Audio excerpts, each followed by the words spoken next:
అందరికీ నమస్తే అండి. Welcome to AVR Telugu vlogs. ఈ ఫిబ్రవరి 26 మహాశివరాత్రి పండుగ రాబోతుంది కదా. ఈ మహాశివరాత్రి చాలా శక్తివంతమైన రోజండి. లింగ ఆవిర్భావం జరిగిన రోజు. ఈరోజు మనం చేసే పూజ కానీ, జాగరణ కానీ, ఉపవాసం, అభిషేకం, మనం ఏ మంచి పని చేసినా సరే మన పాపాలన్నిటినీ కూడా తొలగించే శక్తి ఈ మహాశివరాత్రికి ఉందండి. ఈరోజు ఆ పరమేశ్వరుణ్ణి చాలా తేలికగా జాబ్ చేసే వాళ్ళు కూడా ఎలా పూజించుకోవాలో ఈ వీడియోలో చెప్తున్నాను. అసలు మాకు పూజ చేయడం రాదండి, ఎలా చేయాలో తెలియదు, ఏ నియమాలు పాటించాలో తెలియదు, ఇలా అనుకునే వాళ్ళు కూడా ఈ వీడియో చూస్తే చక్కగా మహాశివరాత్రి రోజు ఆ పరమేశ్వరుని భక్తి శ్రద్ధలతో పూజించుకోవచ్చండి. ఈ మహాశివరాత్రి రోజు మనం ముఖ్యంగా చేయవలసినవి 5 పనులు ఉన్నాయండి. చాలామంది శివరాత్రి అనగానే జాగారం చేయాలి, ఉపవాసం చేయాలి, గుడికి వెళ్ళాలి అంతే అనుకుంటారు. కానీ మనం ముఖ్యంగా మనసు పెట్టి, అంటే సంవత్సరం మొత్తం మీరు పూజ ఎలా చేసుకున్నా ఈ ఒక్కరోజు మనస్ఫూర్తిగా పరమేశ్వరుని మనసులో ధ్యానించుకుంటూ ఈ 5 పనులు చేస్తే తప్పకుండా ఆ స్వామి అనుగ్రహం కలుగుతుందండి. చాలా తేలిక ఈ పనులు చేయడం కూడా. సో ఎవరైనా సరే చేసుకోవచ్చు. చిన్నపిల్లలు కానీ, పెద్దవాళ్ళు కానీ, ఏ కారణం చేతైనా గుడికి వెళ్ళలేని వాళ్ళైనా సరే ఈ 5 పనులు చేసుకుంటే చాలండి. ఇందులో మొట్టమొదటిది, అతి ముఖ్యమైనది, ముందు మనం చేయాల్సినది అభిషేకం. అభిషేకం అనగానే చాలామందికి వచ్చే డౌట్, ఇంట్లో శివలింగం పెట్టుకోవచ్చా, మనం అభిషేకం చేసుకోవచ్చా, శివలింగం పెడితే చాలా నియమాలు పాటించాలి, ప్రతిరోజు స్వామిని అభిషేకించాలి, ఇవన్నీ పాటించాలంటే చాలా కష్టం, అందుకే శివలింగం ఇంట్లో ఉండకూడదని ఇలా చాలా చెప్తూ ఉంటారండి. ఇలాంటి వాటికి ఏటికి కూడా మీరు భయపడకండి. దేవుడి మీద ఇష్టంతో, భక్తితో స్వామిని ఇంట్లోకి తెచ్చుకొని మీరు చక్కగా పూజించుకోవచ్చు, అభిషేకం చేసుకోవచ్చు. మనం తెచ్చుకున్న శివలింగం బొటనవేలు సైజుకి మించకుండా ఉంటే చాలండి. ఇత్తడి, రాగి లేదా వెండిది కానీ, లేదా రాతి శివలింగం కానీ, ఇలా ఏవైనా సరే మనం ఇంట్లోకి తెచ్చుకొని అభిషేకం చేసుకోవచ్చు. ఇలా విగ్రహం తెచ్చుకోవడం కుదరకపోతే మట్టితో అయినా సరే శివలింగాన్ని చేసుకొని ఆ శివలింగానికి ఈ శివరాత్రి రోజు తప్పకుండా అభిషేకం చేసుకోవాలి. మామూలుగా ఈ అభిషేకం ఉదయం నుంచి, అంటే ఉదయం తెల్లవారుజామున బ్రహ్మముహూర్తం నుంచి రాత్రి 12 గంటలకి లింగ ఆవిర్భావ సమయం ఉంటుంది కదండి, ఆ సమయం వరకు కూడా ఒక 2 అవర్స్కి 3 అవర్స్కి ఒకసారి అట్లా అభిషేకం చేసుకుంటూ ఉంటారు. కొంతమంది 11 సార్లు చేస్తే చాలా మంచిదని చెప్తారండి. 11 సార్లు ఇంట్లో ఉన్న వాళ్ళు చేయగలరు కదా, కానీ జాబ్కి వెళ్ళే వాళ్ళు చేయలేరు కదండి.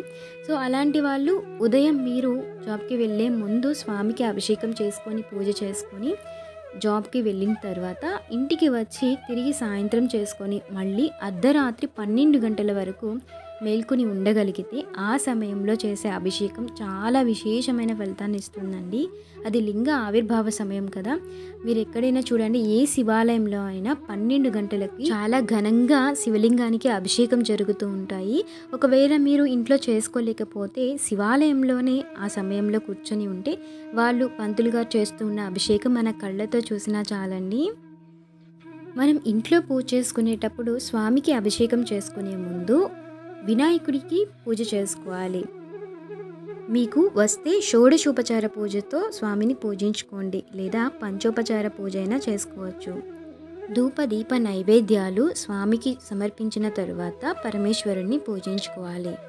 పూజ మొదలు పెట్టగానే పీఠం ఏర్పాటు చేసుకొని పార్వతీ పరమేశ్వరుల ఫోటో అయినా పెట్టుకోవచ్చండి.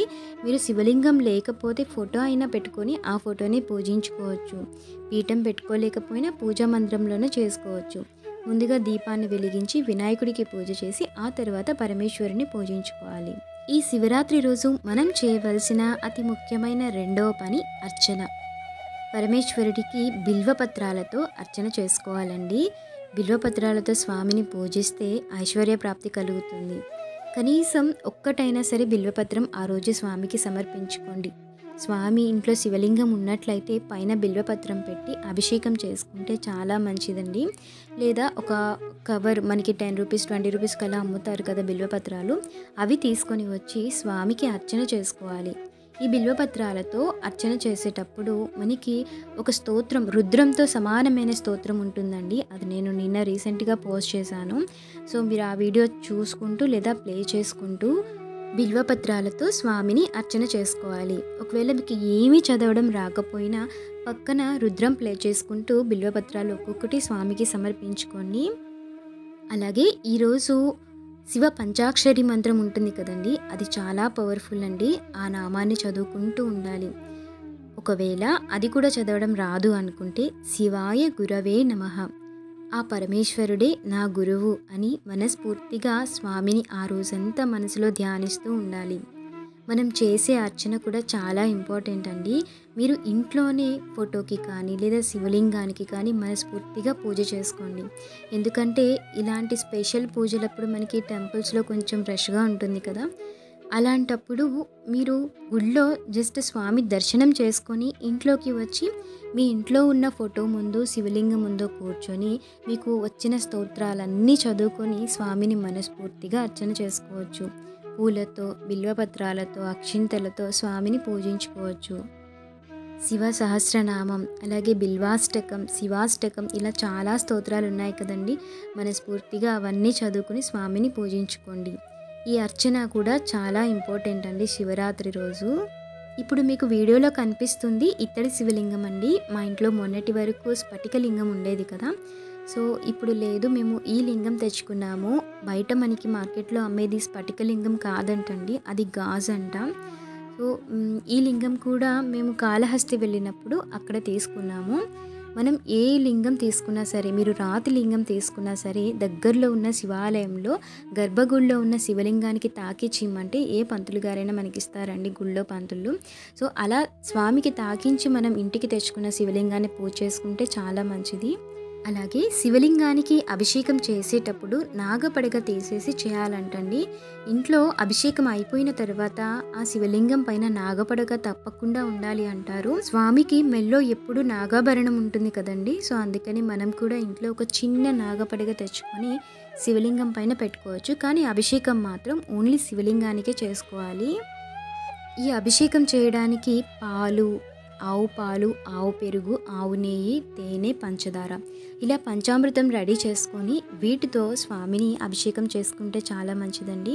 ఒకవేళ ఇవన్నీ దొరకలేవు అనుకున్నా కనీసం ఉట్టి మంచి నీళ్ళతో అయినా అభిషేకం చేసినా చాలండి. ఒక చెంబుడు నీళ్ళతో స్వామికి అభిషేకం చేస్తే ఆ పరమేశ్వరుడు ఎంతో పొంగిపోతాడంట. ఆయన బోలా శంకరుడు కదండి.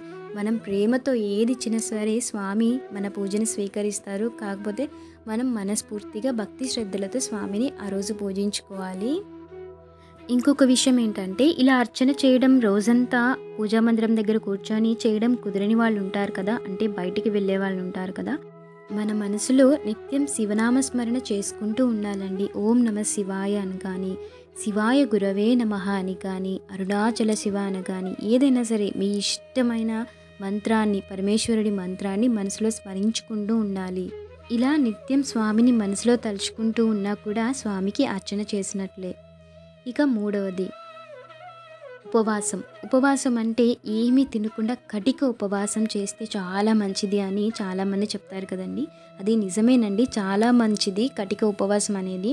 కానీ కటిక ఉపవాసం చేయగలిగిన శక్తి అందరికీ ఉండదు కదండి. ఎవరి ఆరోగ్య సమస్యని బట్టి వాళ్ళు ఉపవాసం చేసుకుంటే మంచిది. అంటే ఆరోగ్యపరంగా ఒక 24 hours అంటే 1 day మొత్తం ఫుడ్ లేకపోయినా ఉండగలను అనుకునే వాళ్ళు మాత్రమే కటిక ఉపవాసం చేయండి. అలా ఉండలేను, నేను నీరసపడిపోతాను, లేదంటే కొంచెం బీపీ, షుగర్లు, ఇలా అనారోగ్య సమస్యలు ఉన్నవాళ్ళు ఎవరైనా సరే తప్పకుండా ఏదో ఒకటి తిని ఉపవాసం చేయండి. తినడం అంటే పూర్తిగా కడుపు నిండిపోయేలాగా తినడం కాదండి. అసలు ఉపవాసం అంటే దగ్గరగా ఉండడం అని అర్థం. అంటే స్వామికి దగ్గరగా ఉంటూ, అంటే మన మనసుని ఎప్పుడు స్వామి దగ్గర ఉండేలాగా మనస్ఫూర్తిగా స్వామిని తలుచుకుంటూ ఉండాలని అర్థం.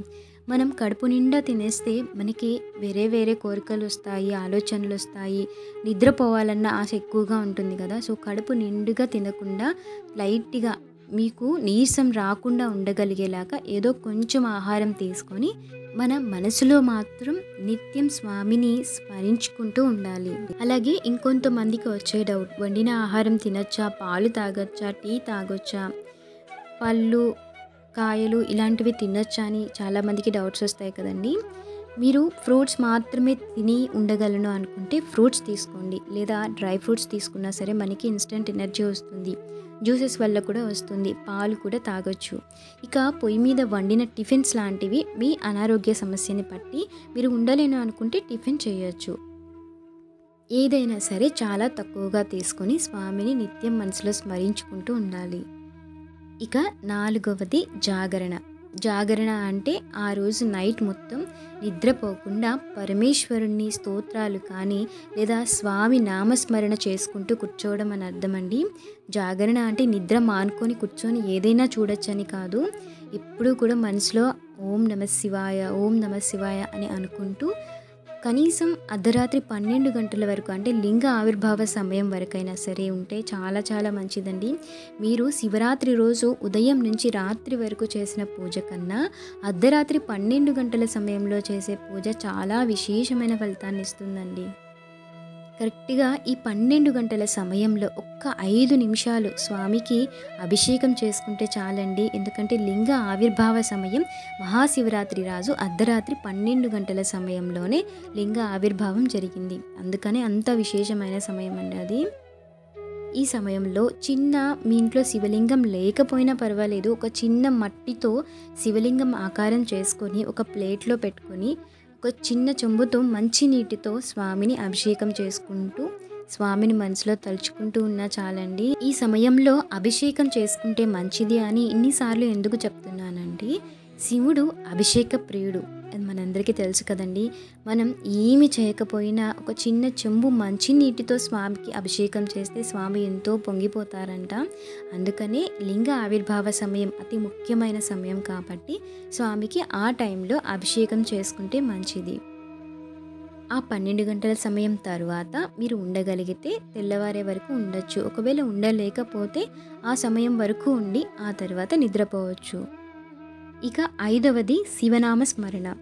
ఇది లేకుండా మీరు జాగరణ చేస్తున్నా లేదా ఉపవాసం చేస్తున్నా లేదా ఏదో గుడికి వెళ్ళి వచ్చాంలే, ఇంట్లో దీపం పెట్టాము ఇవాళ పండుగ కదా ఇలా అనుకొని పైన ఏవేవో చేసేసినా సరే ఆ పూజ అంతా వ్యర్థమేనండి.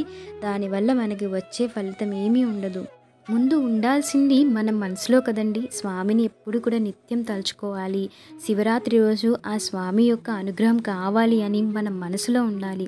అలా ఉండాలి అంటే ఎల్లప్పుడూ స్వామిని ఓం నమః శివాయ అని ఆయన నామస్మరణే చేస్తూ ఉండాలి. మన మనసు ఆ స్వామిని జపిస్తూ ఉందంటే మీరు బయటికి పూజ చేయలేకపోయినా, ఉపవాసం చేయలేకపోయినా లేదా నది స్నానం చేయలేకపోయినా, గుడికి వెళ్ళలేకపోయినా, ఏమీ చేయలేకపోయినా సరే మన మనసు ఎప్పుడు స్వామిని తలుచుకుంటూ ఉన్నా చాలండి.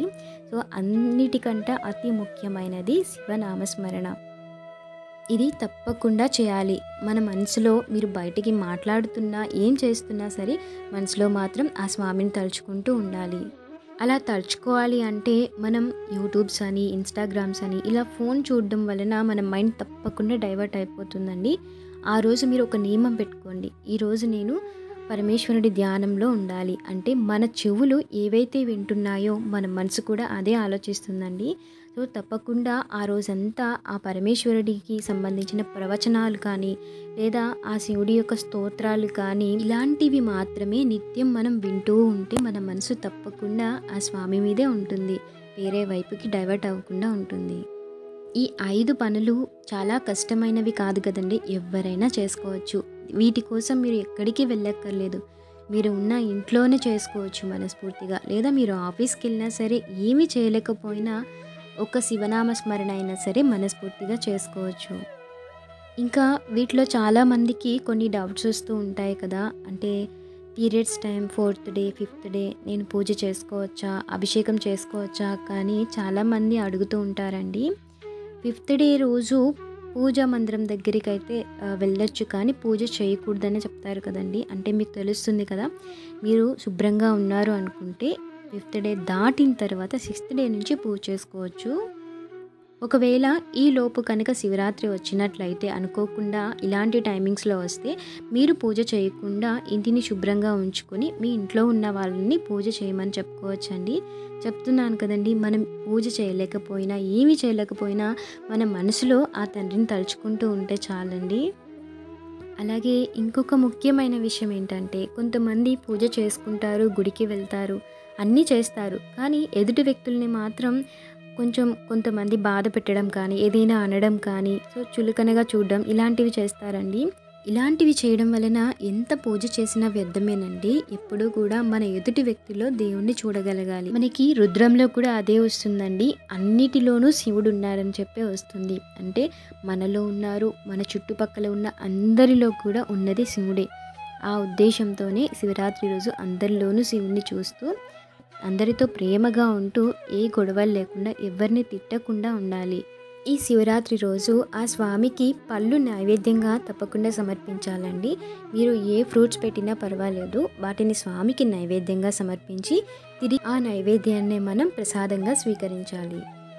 అలాగే వండిన నైవేద్యం పెట్టడం కుదరని వాళ్ళు కనీసం ఆవు పాలైన స్వామికి ప్రసాదంగా సమర్పిస్తే చాలు. ఈ శివరాత్రి రోజు తప్పకుండా బ్రహ్మచర్యం నియమం పాటించాలండి. అలాగే నేలపైన పడుకోవాలి. అంటే కింద పరుపు కానీ పిల్లో ఏవైనా వేసుకోవచ్చు, కానీ ఎప్పుడు పడుకునే మంచం పైన మాత్రం పడుకోకూడదు. ఇలాంటి నియమాలు ఎందుకు పెడతారు అంటే మనం దేవుణ్ణి మనస్ఫూర్తిగా ఆరాధించేటప్పుడు భోగాలని వదిలేసుకోవాలి. మంచం పైన పడుకోవడం కానీ, బ్రహ్మచర్యం పాటించకపోవడం కానీ, వీటన్నిటినీ భోగాలు అంటారు కదండి. సో అవన్నీ పూర్తిగా వదిలేసుకోవాలి. సో చూశారు కదండి, శివరాత్రి రోజు అతి ముఖ్యంగా చేయవలసిన పనులు, పాటించవలసిన నియమాలు. ఈ వీడియో అందరికీ నచ్చింది అనుకుంటున్నాను. మీకు ఇంకా ఏమైనా డౌట్స్ ఉంటే తప్పకుండా నాతో కామెంట్ సెక్షన్ ద్వారా షేర్ చేసుకోండి. ప్రతి ఒక్కళ్ళు ఆ పరమేశ్వరుడి అనుగ్రహం పొందాలని కోరుకుంటూ అందరికీ శివరాత్రి శుభాకాంక్షలు. శ్రీమాత్రే నమః.